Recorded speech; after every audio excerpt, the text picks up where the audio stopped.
Cultination, bonjour. Dans la célébrissime série de films Star Wars, Yoda disait « Tu es devenu puissant, je sens en toi le côté obscur ».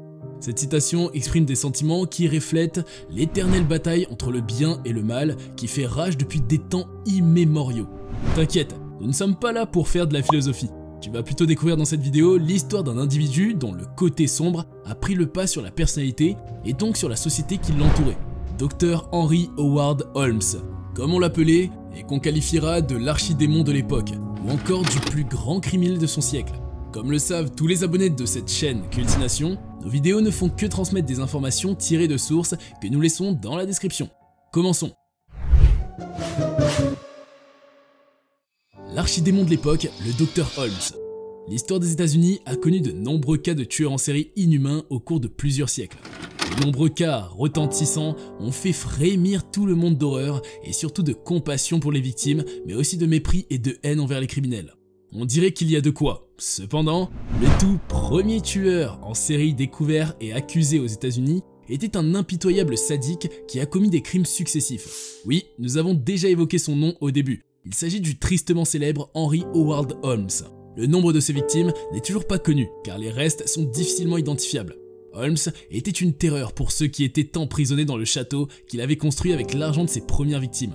Déjà, il est important de savoir que Henry Howard Holmes s'appelait en réalité Herman Webster Mudgett. Il est né un 17 mai 1861 dans la ville de Gilmonton, dans le New Hampshire. Il est le cadet de 4 enfants et a en effet 2 sœurs et un frère. Son père, Levi Horton Mudgett, était un fermier prospère qui occupait également un emploi de postier. Sa mère s'appelait Theodate Page Price. On note que sa famille mène une vie plutôt tranquille, simple et paisible. Ce sont des méthodistes dont les ancêtres sont arrivés avec les premiers colons. Herman Mudgett, aka le Dr Holmes, a reçu une éducation stricte. Pour illustrer un peu le caractère dur de l'éducation reçue par Herman, il est dit que ses parents n'hésitaient pas à enfermer leur enfant au grenier sans manger pour leur apprendre la vie. Bon, cela ne justifie en rien ce qui deviendra le jeune Herman, mais un événement va quand même paraître comme élément déclencheur. Un jour, alors qu'il revenait de l'école, 2 de ses camarades de classe décident de lui faire une blague. Ils l'invectivent sur le chemin de l'école et le poussent de force dans la maison d'un docteur. Une maison que tous craignent, une angoissante demeure. Ils l'enferment dans une pièce étroite avant de s'enfuir en riant.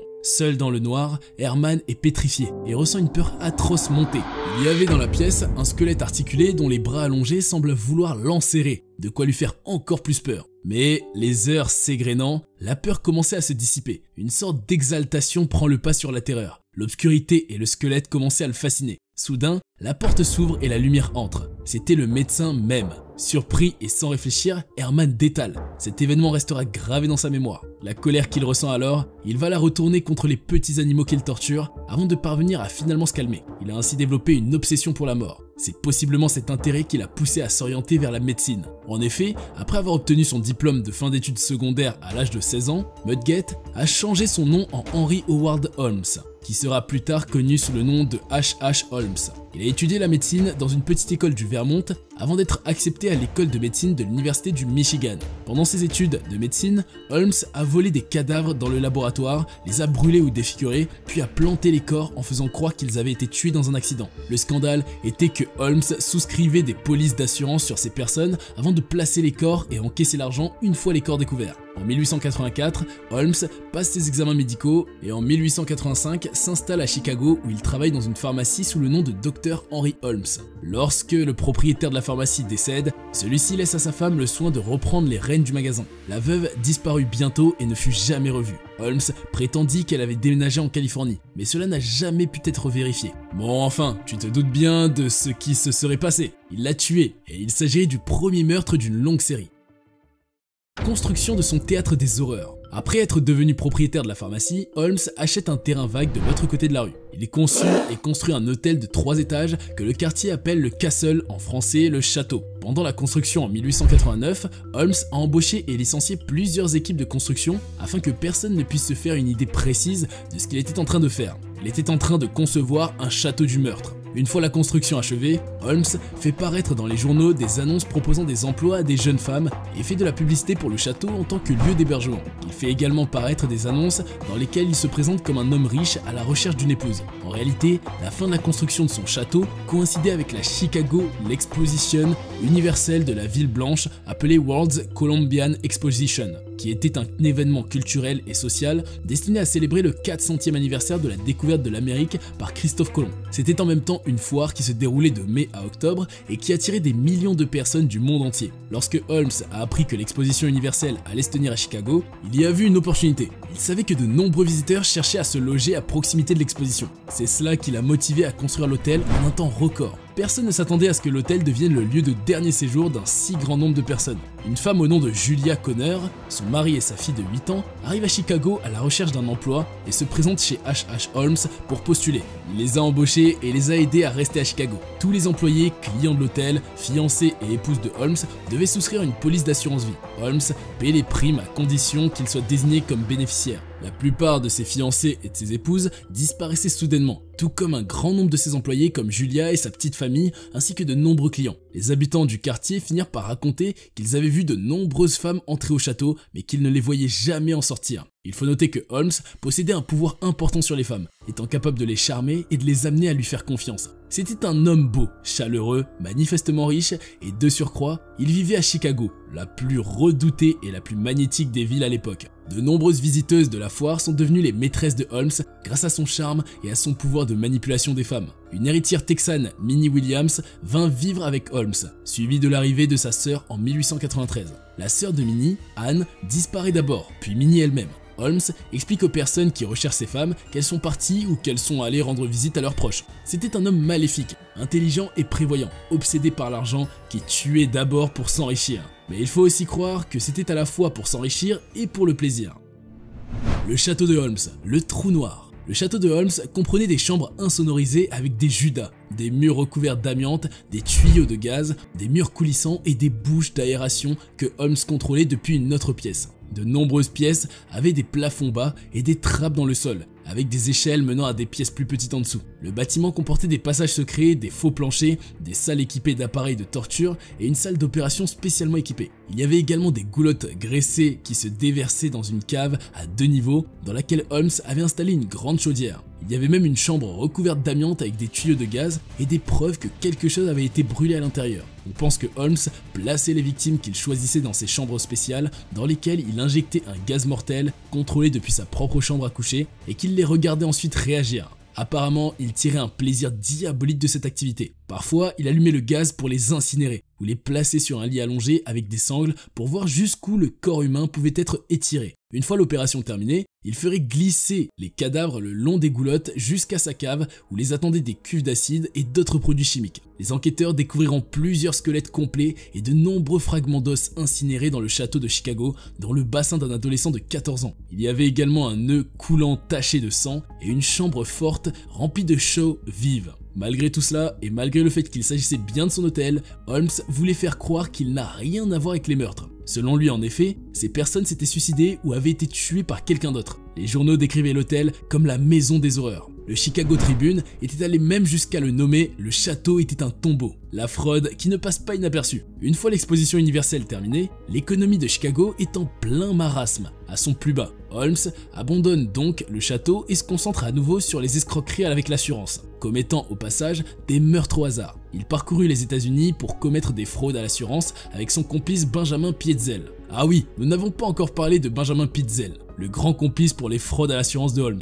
C'est le plus proche et le plus fidèle de ses rares amis. Ensemble, ils ont réalisé un nombre indéterminé de fraudes durant plusieurs années. Leur plan prévoit à chaque fois la signature d'une assurance vie, puis survient la fameuse tragique disparition. Le corps du défunt est ensuite reconnu et ils empochent le gain. Dans cette frénésie, à cette même époque, Holmes volait aussi des chevaux au Texas, les expédiait à Saint-Louis et les vend, ce qui lui permettait de faire fortune. Il est arrêté pour cette escroquerie et envoyé en prison. Pendant son incarcération, il concocta une nouvelle fraude à l'assurance avec son compagnon de cellule, Marion Edgepet. Holmes le convaincu de souscrire une police d'assurance de 10 000 $, de dissimuler sa propre mort, puis remettre 500 $ à Edgepet en échange d'un avocat qui pourra l'aider en cas de problème. Une fois libéré sous caution, Holmes a mis son plan à exécution, mais la compagnie d'assurance s'est montrée méfiante et ne l'a pas payé. Holmes décide alors de tenter un plan similaire à Philadelphie. Cette fois, il demande à son complice Pietzel de simuler sa propre mort. Cependant, au cours de cette escroquerie, Holmes tue réellement Pietzel, parce qu'il n'arrivait pas à trouver un cadavre ressemblant à Pitzel et tue également 6 enfants de celui-ci. Il perçoit ensuite l'argent pour lui-même. Entre-temps, Marion Hedgepeth, mécontent de ne pas avoir reçu l'argent lors de l'escroquerie initiale, a informé la police de la fraude que Holmes avait planifiée. La police suit Holmes à la trace et le rattrape finalement à Boston, où elle l'arrête et le place sous le coup d'un mandat d'arrêt pour escroquerie aux chevaux du Texas. Au moment de son arrestation, Holmes semblait prêt à fuir le pays et la police a commencé à se méfier de lui. En effet, la dernière fraude à l'assurance orchestrée avec Pitzel, désormais mort, n'est pas passée sans laisser de traces. Le montage financier aurait dû fonctionner, mais ce ne fut pas le cas car le corps de Pitzel, dont Holmes avait vérifié l'identité, fut exhumé et les corps des enfants de Pitzel furent retrouvés dans le sous-sol d'une maison précédemment louée par Holmes. Dès que la police a commencé à enquêter sur la participation de Holmes à la fraude, il est devenu évident qu'il était le principal bénéficiaire de toute la somme d'argent et que le corps n'était pas celui de Pitzel. Holmes a donc essayé de convaincre les policiers qu'il s'agissait de leur entreprise commune et que Pitzel s'était échappé avec ses 3 enfants. Néanmoins, les 3 corps d'enfants retrouvés prouvent finalement la culpabilité de Holmes et déclenchent son arrestation ainsi qu'une inspection détaillée de son château qui révèle l'inimaginable et l'invisible. La police de Chicago enquête sur le château et découvre ses méthodes étranges et efficaces pour commettre des meurtres tortueux. La plupart des corps retrouvés étaient tellement démembrés et décomposés qu'il leur était difficile d'en déterminer le nombre exact. L'enquête de la police s'est étendue à Chicago, Indianapolis et Toronto. En menant son enquête à Toronto, la police a pu prouver que les corps des enfants Pitzel découverts avaient disparu pendant la période de la fraude. Établissant un lien entre Holmes et leur meurtre, la police l'a arrêté et il a été condamné pour ces meurtres. Il a également avoué une vingtaine de meurtres. Cependant, grâce aux enquêtes et aux rapports sur les personnes disparues, on pense que Holmes est responsable de plus de 200 meurtres. D'une manière générale, il est difficile de rendre cohérente l'histoire des atrocités commises par Holmes en raison de la variabilité des données. Holmes a personnellement avoué avoir tué une vingtaine de personnes. Pour prouver son témoignage, la police a découvert que de nombreuses victimes supposées de Holmes étaient vivantes, de sorte que personne ne savait combien de personnes gisaient dans ces chambres secrètes. Au début, H.H. Holmes n'a pas voulu avouer qu'il était le meurtrier et a continué à affirmer qu'il n'avait aucun lien avec les chambres et les ossements humains qui se trouvaient dans sa maison. Mais l'essentiel a fini par être prouvé. La fin du Dr Holmes. Le 7 mai 1896, il a été pendu à la prison de Moyamensing. Singh. Son dernier repas se compose d'œufs à la coque, de toast secs et de café. Même devant la corde, il changea son histoire. Il prétendit n'avoir tué que 2 personnes et essaya d'en dire plus. Mais à 10h13, la trappe s'ouvrit et il fut pendu. Il lui aurait fallu moins de 15 minutes pour céder sur la potence. Effrayé par les voleurs de cadavres qui pourraient tirer profit de sa dépouille, Holmes avait fait une demande. Il ne voulait pas d'autopsie et avait demandé à ses avocats de veiller à ce qu'il soit enterré dans un cercueil rempli de ciment. Celui-ci fut transporté au cimetière Holy Cross, au sud de Philadelphie, et 2 gardes de Pinkerton veillèrent sur la tombe pendant la nuit avant que le corps ne soit finalement enterré dans une double tombe et également remplie de ciment. Aucune pierre n'avait été érigée pour le marquer, bien que sa présence soit inscrite sur un registre du cimetière. Les avocats de Holmes avaient refusé une offre de 5000 $ pour son corps et même refusé son cerveau à l'Institut Wistar de Philadelphie qui espérait que ses experts analyseraient l'organe pour mieux comprendre l'esprit criminel. Par la suite, une série d'événements étranges aurait eu lieu accréditant les rumeurs selon lesquelles Holmes était satanique, notamment plusieurs morts étranges et un incendie au bureau du procureur qui a tout détruit à l'exception d'une photographie de Holmes. Au cours de l'affaire Holmes, un autre phénomène américain est né de la fascination de la société pour les crimes à sensation. En effet, des milliers de personnes faisant la queue pour voir le lieu du crime à Chicago. Un ancien officier de police réaménagea le bâtiment tristement célèbre pour en faire le château de l'horreur Holmes, une attraction qui proposait des visites guidées, des chambres d'asphyxie et des salles de torture. Mais avant son ouverture, le bâtiment a mystérieusement brûlé. Les personnes qui avaient loué des chambres à Holmes pendant la foire avaient disparu en si grand nombre que les estimations sensationnelles de ces victimes s'élevaient à environ 200, et certaines personnes perpétuent encore aujourd'hui ce bilan non justifié. Et nous arrivons ainsi à la fin de cette vidéo qui parle du tout premier tueur en série de l'histoire des États-Unis, un individu, il faut le croire, sans état d'âme, Henry Howard Holmes. En espérant que tu as aimé cette vidéo, dis-nous dans les commentaires ce que tu penses de cet homme réputé pour les nombreux crimes qu'il a commis. N'oublie pas de liker la vidéo, de t'abonner à notre chaîne et d'activer la cloche de notification afin d'être informé de nos prochaines vidéos. Merci et à bientôt sur Cultination.